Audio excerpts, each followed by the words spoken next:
My name's Ruth, I'm one of the children's allergy dietitians here at St Thomas's, and I'm going to talk you through the cheese alternatives that you can use if you have cow's milk protein allergy. These cheeses will be made from products that are free from milk and milk containing products. There are 4 main types. You have soya-based cheeses, coconut-based cheeses, pea-based cheeses, and nut-based cheeses. Essentially, within all the different cheese types, you can get hard style cheeses such as a cheddar cheese or a blue style cheese, or you can get the creamy varieties like a cream cheese like you'd spread like a Philadelphia cheese, but obviously these ones are made from soya. You can get them in a neutral flavour, or you can get them in flavoured varieties.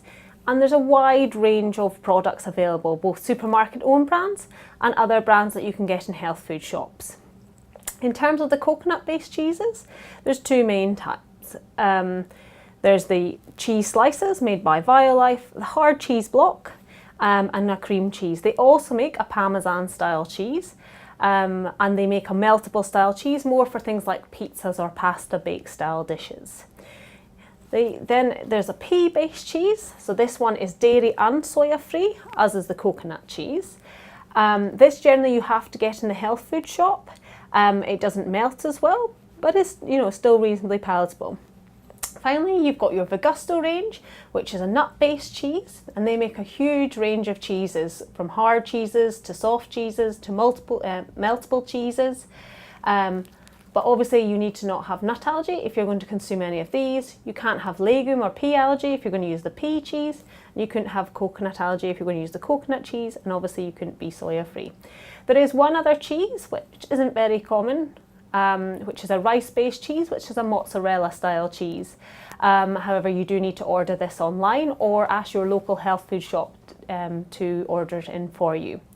In terms of cheese availability, soya cheese is generally the most available. However, coconut cheese is becoming widely available in the market, and both of these you will find in your normal supermarket. The more specialist products, things like Vegusto, generally you have to order it via the company or ask your health food shop to order. The pea cheese you can get in health food stores such as Holland & Barrett, or you can order online. The range stocked by your local supermarket will vary, and it's worth maybe trying out a few different supermarkets or considering doing an online delivery, because generally they have really long shelf lives in terms of how long you can keep them in your home fridge. In terms of their uses, obviously you can eat them as cheese, you can cook with them.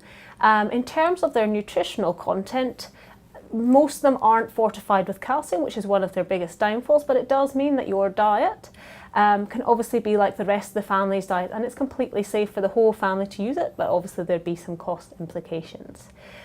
It's worth having a look in your local store to see what's available for you, and you need to try the different varieties to see what you or your child does or doesn't like to establish what's best for you. So that gives you a good overview of all the dairy-free cheeses currently available in the market.